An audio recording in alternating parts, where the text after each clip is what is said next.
Olá, pessoal! Conforme eu prometi para vocês domingo passado, na conversa que eu tive lá, deliciosa com a dona Ivani, eu ia trazer aqui um convidado para lá de especial. Eu estou falando do professor Evaristo. O professor Evaristo é o seguinte, ele tem, sei lá, formado em 66, gente. Então, vocês fazem a conta aí. Ele é professor daqueles que lotam as salas, viu? Professor Evaristo Marzabal Neves, ele é o nosso convidado desse domingo agora. Muito obrigado pela sua audiência. Antes de passar a conversar com ele aqui, eu queria mandar nossos recados paroquiais. O primeiro é dizer que a plataforma Agro Revenda, que está aqui, a revista Agro Revenda aqui em minhas mãos, é uma das apoiadoras aqui do nosso Domingão do Carlão. E eu até já presenteei o professor Evaristo com um exemplar dessa revista e ele já me disse que já está lá na biblioteca da Exalc. Então, obrigado a vocês aí da Agro Revenda por patrocinar e também lembrar que a Employer é a empresa que entende de tudo do RH, é a empresa que está patrocinando o nosso programa Domingão do Carlão já há 3 temporadas. Então, muito obrigado a todo o time lá da Employer. Está aqui na minha camisa, Employer, tudo do RH. Esse pessoal entende tudo do trabalho temporário. Bom, gente, é uma delícia. Eu hoje fui recebido aqui com altas honras aqui na casa do professor. E todo mundo, primeira coisa que eu vi foi esse quadro aqui atrás, e estava lendo aqui esse quadro, todas as dedicatórias dizem Vavá. Então, aqui do meu lado já não está mais, então, o professor Evaristo Marzabal Neves, mas sim o professor Vavá. O professor, obrigado pela sua gentileza, obrigado pelo convite, obrigado pelo almoço de hoje aqui, viu? Imagine, você fica à disposição para mais vezes. Pode. Eu sou facinho, viu, professor? Não, mas pode. A dona Maria, nossa cozinheira, ela recepciona aí muito bem, viu? Maravilha, então, gente. Está convidado para outras vezes, viu? Com certeza. Não precisa ser para entrevista. Não, né?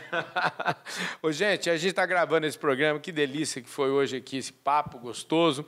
Ô, professor Vavá, deixa eu te falar, a gente conhece, vamos conhecendo o espírito do nosso programa aqui no Domingão do Carlão. A gente está diante de um professor que já recebeu todas as homenagens possíveis, nós vamos falar sobre isso.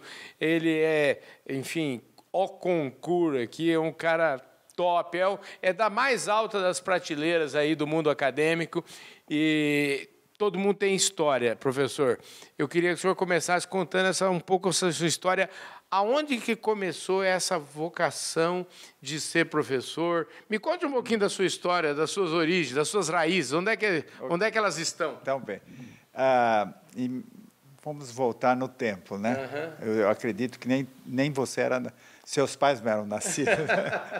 Lá em 1958, eu vim participar dos Jogos Abertos aqui do interior, em Piracicaba. Eu sou de Lins, né? Uhum. Natural de Lins.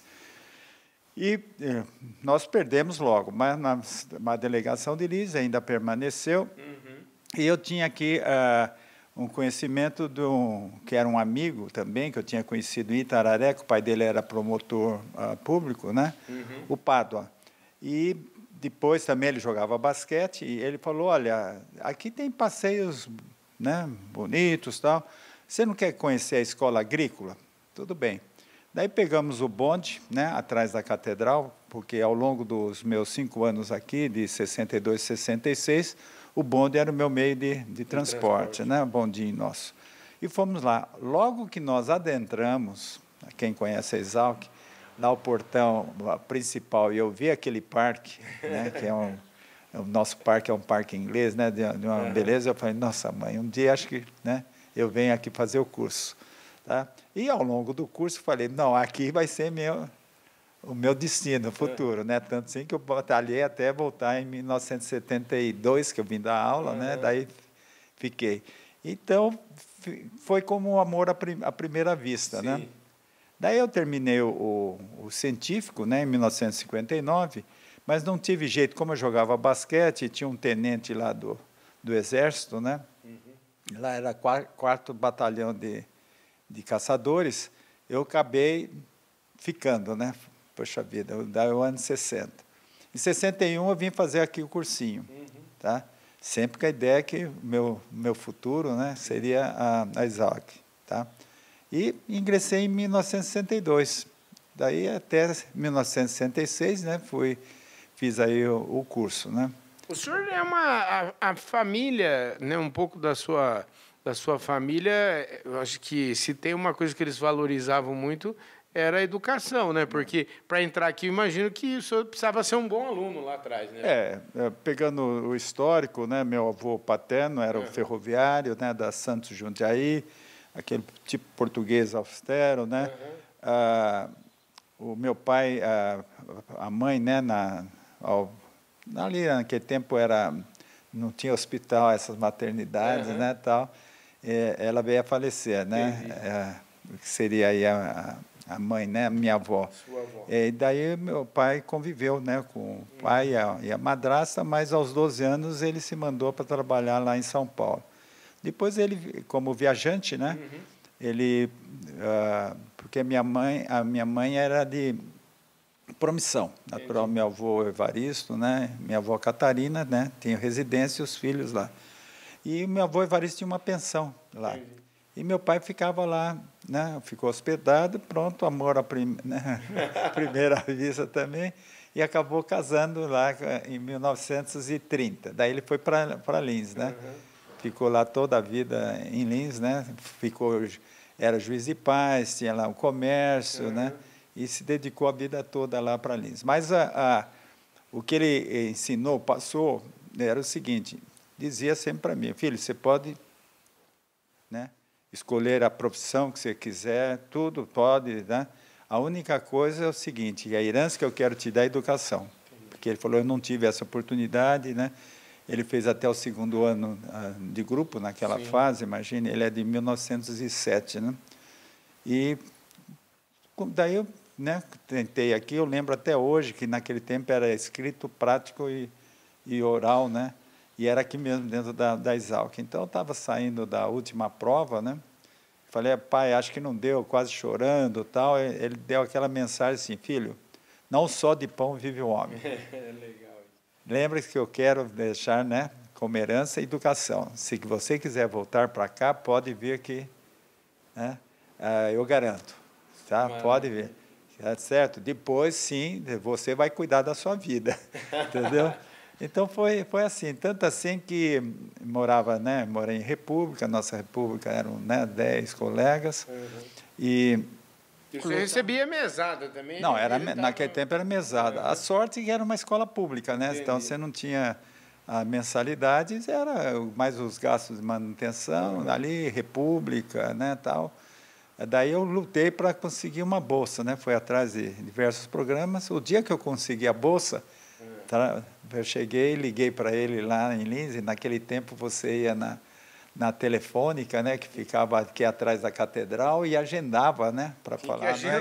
Não é como um celular, o telefone. Agendava, depois você tal hora, né? E daí você voltava lá, fechava naquela cabine, né, pegava o telefone. E daí eu falei, pai, eu tenho uma boa notícia, não precisa mais mandar mesada. Agora eu vou sobreviver com a bolsa, porque foi a forma como ele nos educou, né? Entendi. Entendeu? Quer dizer, você valorizar cada coisa, cada conquista, né? Entendeu? Essa valorização das conquistas aí, o senhor é da turma de 66. Sim. E como é que foi sair da faculdade? Qual foi o primeiro emprego?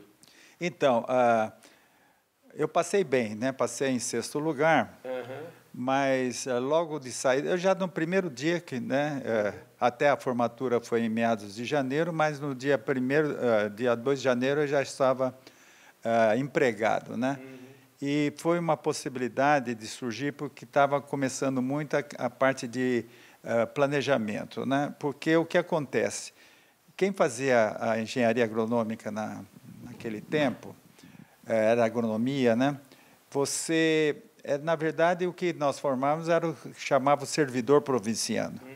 Por quê? Porque você vinha, inclusive eram poucas meninas que vinham fazer, né? Na minha turma nós éramos 160, né? 9 meninas que ingressaram. Entendi. Porque era difícil, por exemplo, uma engenheira agrônoma, né, formada lá com seus 22, 23 anos, ir para uma casa da lavoura ou ir para o interior, trabalhar com, né, uma cultura machista, né, do fazendeiro e tal. Então, uma boa parte delas, né, foram mais para os institutos de pesquisa. Então, o que eu falo servidor provinciano é porque você ou ia para a Casa da Lavoura, a Casa da Agricultura, teve a possibilidade de empregos assim em áreas, órgãos oficiais, como IBC e tal. Então, o que acontece? Quando eu me formei, estava também surgindo a ideia do planejamento. E daí eu fui trabalhar em São Paulo, no Instituto de Planejamento Agrícola Regional, que era das cooperativas de café. Quer dizer, um caipira, né, que conhece Lins, de repente está em São Paulo, né? E ali eu fiquei um ano e pouco, daí prestei um concurso para ingressar no Instituto de Economia Agrícola da Secretaria na área de pesquisa. E ali eu tive a oportunidade de fazer o meu mestrado, tudo, tá? Daí voltei aqui, meu sonho, lembra? Que era sempre voltar para a Exalc. Em 72 eu vim dar aula aqui a convite, né, na pós-graduação, eu já tinha o mestrado, né? E em 74, definitivamente, eu vim para cá e não saio, tá? E devo dizer o seguinte, hoje já estou com 51 anos como professor na Exalc, estou aposentado há 12 anos, né? 2011, quando eu completei 70 anos. Obrigado. Obrigado. Mas aí é bom que se diga que não foi por vontade própria. Não, foi... daí eu fiquei, e tem o esquema do professor sênior, né? Então, mas antes da gente falar dessa história, o senhor continuar um pouco dessa história da Exalc, que eu acho que isso vai permear a nossa conversa aqui, o senhor morou fora do Brasil um tempo, né? Não, eu fiz o mestrado em Viçosa, né, na área de economia rural, tenho o doutorado aqui pela Exalc. Depois eu fiquei 1 ano e meio num programa de pós-doutorado, né, 77, 78, e depois eu fiz todos os concursos até chegar ao top, né, que é professor titular, né? Daí, mas no pós-doutorado foi o único tempo que eu fiquei 1 ano e meio nos Estados Unidos. O senhor fez em que universidade? Eu fiz lá na Purdue University, que é o West Lafayette, né, no estado de Indiana, porque ali era muito conhecida, porque tinha os convênios. Por exemplo, Purdue tinha um convênio com Viçosa, né, como tinha feito o mestrado em Viçosa, como a Ohio State tinha aqui conosco, né? Então eu fui para lá fiquei 1 ano e meio lá. Nessa história, e aí os filhos já estavam juntos lá, né? Não, então, o Marcos, né? O Marcos estava com 10 anos, né? Foi o que talvez mais aproveitou em termos de aprendizado para a parte de língua, né? Porque o Marcos convivia com as crianças, né? Na escola, a gente deixava ele logo cedo, e lá tinha o esquema de ficar, inclusive, o lanche, o almoço, o descanso e tal, e apanhava ele no final da tarde, então ele convivia só, né, com os meninos, bons professores que ele tinha, né? Então, o Marcos tem um bom inglês, né? E com isso, depois, quando ele voltou, nós colocamos ele aqui em escola também para ele, né, continuar o curso de inglês. Então, com a maior facilidade, né, com isso daí, ele viajou muito. Já a Flávia tinha 2 anos, né? Então, aproveitou muito pouco. Aliás, para reforçar, já falei isso na entrevista de domingo passado, mas eu falo, vocês estão diante do pai do Marcos aqui. Agora, eu não sei, eu acho que é o Marcos que é filho dele, viu? Esse negócio aqui, eu não sei quem é mais famoso aqui, viu? É porque nós demos uma orientação, né? Porque o Marcos ingressou aí na Exalc, e tem uma característica muito interessante, né? Quando eu estava completando o Jubileu de Prata, em 1991, ele estava no 5º ano, então ele vai lá, né, quem era filhos entregar o prêmio. 25 anos depois, quando ele completou em 2016 o seu Jubileu de Prata, eu completei o Jubileu de Ouro, né? Então tem até fotos, né, do pai e filho que coincide, né? É emocionante essa história de vocês, né? Tem até no nosso livro de 50 anos, tem a foto dele no meio lá dos colegas, né? E a grande vantagem que eu acho que o Marcos teve foi o fato de que ele procurou estágios em outros, mas no final ele ficou lá no nosso departamento, né? e numa fase que nós estávamos estimulando, porque ele já estava garantido no mestrado nosso, lá na Exalc, né? Na economia. Daí, eu acho que o Marcos tinha muito mais habilidade, não vejo, às vezes, ele fazendo modelos econômicos. E, nessa época, surgiu a possibilidade, no início dos anos 90, de nós encaminharmos também alguns dos nossos bolsistas a tentar fazer o mestrado em administração, através fazer aquele concurso nacional da ANPAD, né? Nós mandamos 4, o Marcos um deles, né? Passou. E teve a felicidade de ter como ser orientado do Décio Zilberstein, que tinha sido meu aluno aqui na graduação e na pós, que foi aquela fase de expansão nos anos 90, né? Do agribusiness, do agronegócio, as pesquisas, né? Então, o senhor deu aula para muita gente, hein? Aqui... Olha, eu fiz um balanço outro dia, né? Como eu estou já há 51 anos, e como eu sempre trabalhei com os ingressantes em engenharia agronômica, né? Embora eu já também dei aula para o nosso curso de Ciências Econômicas, Gestão Ambiental, Ciências dos Alimentos, né? Fui professor na Engenharia Agrícola da Unicamp, um semestre, 4 anos na zootecnia, quando foi transferido para Pirassununga. Aliás, eu fui paraninfo da primeira turma da coisa, mas sempre a minha praia sempre foi engenharia agronômica, né?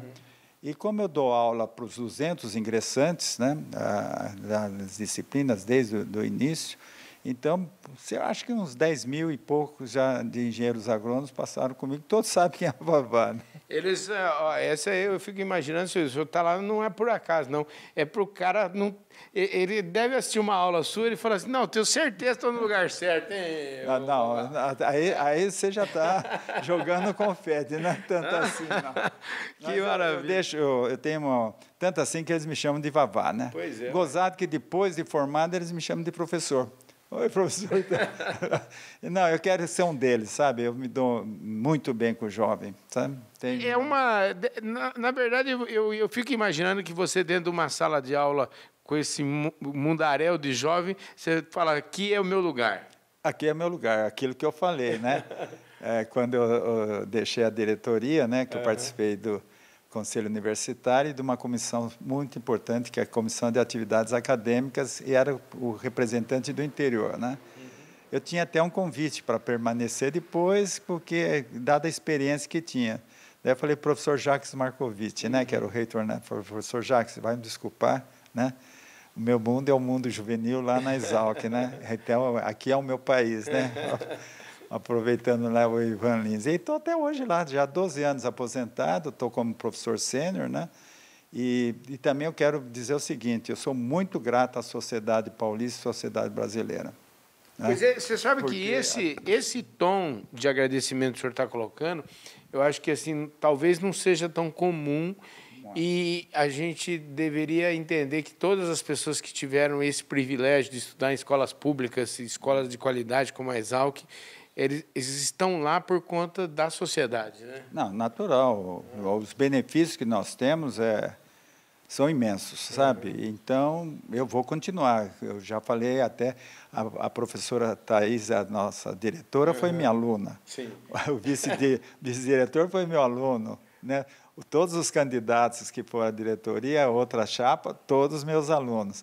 E eu falei, olha, enquanto eu tiver força física, né, e mental, porque eu vou agora, o ano que vem, 83 anos, eu fico ali. Você quer um mundo mais maravilhoso do que a Exalc? Olha os parques ali, paro ali perto do lago, na engenharia, tem os patos, os paturis, os gansos, tal. Uma beleza. E viver no meio de árvores é a coisa melhor que tem, viu? Pois melhor que tem. E agora, eu acho que, assim, tudo que o senhor poderia pensar, talvez, como um aluno lá, de quem entrou lá em 62, saiu em 66, e depois o senhor teve uma carreira aí, teve muitas homenagens. Nós estamos aqui, esse aqui é o cantinho do Vavá, aqui na sala dele, está cheio de troféus aqui. O senhor ganhou o senhor teve muitas homenagens, né, ao longo da sua Tenho. Vamos supor, da Associação dos Engenheiros Agrônomos, né, do Estado de São Paulo, eu tenho aquela medalha Fernando Costa, né, na área de pesquisa e ensino, tenho Sou engenheiro agrônomo do ano, 2013, né, sou cidadão piracicabano, mas também devido a Exalc. Na Sociedade Brasileira de Economia, Administração e Sociologia, né, o prêmio de melhor tese em administração rural leva o meu nome, e uma série de outras coisas, mas sempre dedicada mais à vida acadêmica, né, e os prêmios são mesmo... Tá. Mas a satisfação é estar lá dentro da Exalc. Pois né? tem um livro ali, eu até queria mostrar aqui para o pessoal. Não, eu fico imaginando, o senhor... Isso aqui quando o programa, esse programa que eu ajudei na criação, né, que é o Programa de Educação Tutorial, né, de Gerenciamento e Administração da Empresa Agrícola, quando nós completamos 20 anos, eles fizeram uma surpresa, esse livro. né? Entendi. Olha, vamos mostrar aqui a capa do livro. E aí o senhor aproveita e fala um pouco do que é o PET GAEA, o que é isso? Esse programa ele surge em 1988, né? Nós fomos um dos fundadores, né? Junto com, naquela época, o professor Humberto Urineu Packer. Ele era o vice-diretor da Exalc e presidente da comissão de graduação. E eu procurava novas aberturas para a prática da iniciação científica. Ele falou, tem esse programa aqui, né, do governo federal, junto à CAPES, tal, né, mas é um programa curso. Né? Então, você tem, vamos supor, programa, por exemplo, zootecnia da USP Pirassununga, odontologia de Bauru. Eu falei, mas na época nós tínhamos o curso de engenharia agronômica, 200 vagas, engenharia florestal, 25 vagas, e estava sendo desativado o curso de economia doméstica. Nós tentamos ver o seguinte, nos anos 80, o que estava surgindo de grande importância no nosso mundo, né? Então, era a área de biotecnologia, agrícola, ecologia e gestão. Então, nós criamos os 3 programas. Esse hoje é um programa que está ligado à Secretaria de Ensino Superior do Ministério e à Pró-Reitoria de graduação.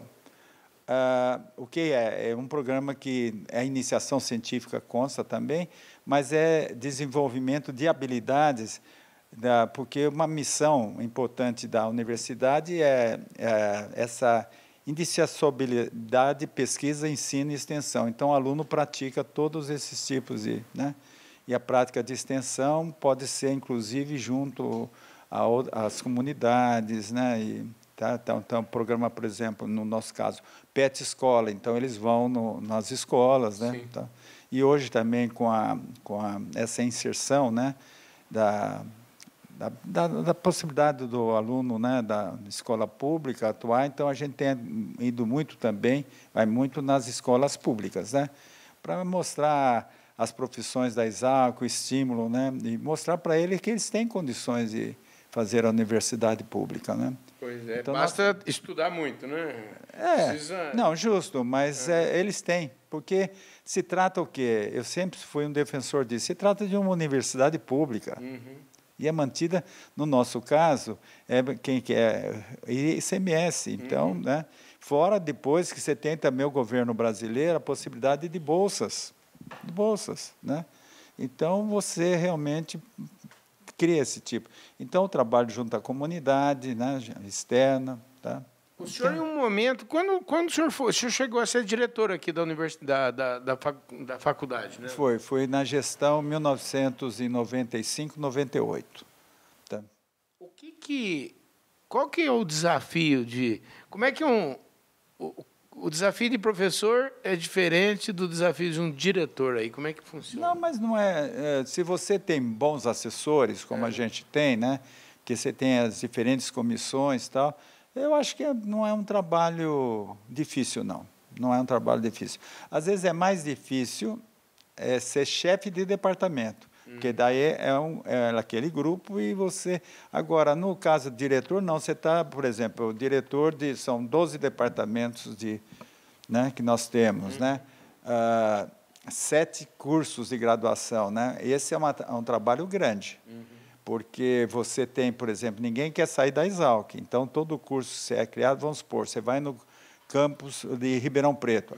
Você tem faculdade de medicina, então você tem um diretor. Faculdade de odontologia, você tem um diretor, né? A FEA, o diretor. Da farmácia, o diretor. Aqui não, você tem um diretor para os 7 cursos. Mas vai bem, viu? Não tem... Há um espírito, eu acho que é muito interessante, até estava conversando com você, o que é a nossa associação dos ex-alunos, né? Que agora na Semana Luiz de Queiroz, né? Na sessão solene de encerramento e depois o churrasco de confraternização, teve pouco mais de 2.500 adesões. Então, tem gente que traz filhos, netos, tal, entende? Deve ser muito legal. Eu sempre falo da ADALC aí, pessoal, o RG vive falando para mim, ô, Carlão, você tem que falar da ADALC, toda vez que você entrevistar alguém da Exalc, tô falando da ADALC também, mas hoje não sou eu que falo da ADALC, eu sou que falo. É que eu fui presidente também da ADALC, né, numa outra fase, que eram mais os professores, né, e participei durante bom tempo na diretoria lá da... É incrível esse amor, essa paixão que as pessoas têm, né? E, olha, a Exalc tem parceiros, a DEALC é uma, a FEALC é outro parceiro, o PSEG são nossos parceiros, olha, eles estão ali junto com a diretoria, sabe? Criam bolsas de permanência, sabe? Bolsas de pesquisa, então, fora de série, viu? Agora, o senhor tem um troféu. Pega aquele troféu lá também para nós aqui. Tem um troféu aí. Ah, esse aqui? Esse aí, o que que... Esse é Deus Aceres, né? Olha, Deus Aceres. Foi o ano que eu fui engenheiro agrônomo do ano, 2013, né? 10 anos atrás. Isso daqui teve a homenagem aqui, né? Na Semana Luiz de Queiroz. E isso daqui eu recebi lá no AgriShow, que normalmente era entregue lá os prêmios, né? É da Associação dos Engenheiros Agrônomos do Estado de São Paulo. Está aqui. Esse prêmio aqui, gente, topo, é prateleira de cima. Eu sei que eu tenho muito orgulho desse prêmio, porque eu também fui homenageado numa categoria que eles têm lá de comunicação e recebi um prêmio Deus Aceres. Eu tenho aí, se for ver, também, porque eu fui 15 vezes, né, professor homenageado, curso de Engenharia Agronômica, 3 vezes paraninfo, né? Enquanto tinha paraninfo por curso, né? Na turma 2000, 2001, que foi a do centenário da Exalc, 2002, né? O meu mundo é um mundo juvenil, eu adoro o jovem. Mas o senhor falou que é juvenil e até infantil agora, como é que é essa história? Agora também a gente vem se dedicando, tentando, junto a... Aqui, eu acho que vai ser piloto, né, no nosso caso aqui da creche nossa, né, que são, o desenvolver, tem 2 livros, né, da editora da FEALC, que eu sou do conselho editorial até hoje, que é, por exemplo, As Árvores e Seus Amigos. Tá? E o que chama atenção no lançamento, quando tinham 5 alunos numa escola, aí é o Norato Faustino, e o que mais chamou a atenção nos livros, ele falou ilustração, a criança. Porque a ilustração que remete a criança a entender o que faz. Por exemplo, tinha as abelhas. O que faz a abelha? Daí tem o diálogo do professor. Entendi. Então, nós estamos tentando desenvolver isso já com os pais, né? Sim. E depois levar também para a comunidade. Ou seja, a nossa ideia é o seguinte, é tentar já na primeira infância, desenvolver, né, a parte que é importante, que é a parte de educação alimentar, educação sanitária e ambiental, né, e também a parte de culto à natureza, o que representa a árvore, né, que eu brinco lá com os alunos, quando vão lá passear e tal. Quem adubou a floresta amazônica? Quem adubou essas árvores que estão na escola? A própria natureza. Né? Quanto tempo existiria um ser humano sem a água e sem alimentos? Sem a vida vegetal e a vida animal? Quanto tempo? Pois é, gente. E com essa indagação, o nosso programa vai ficando por aqui.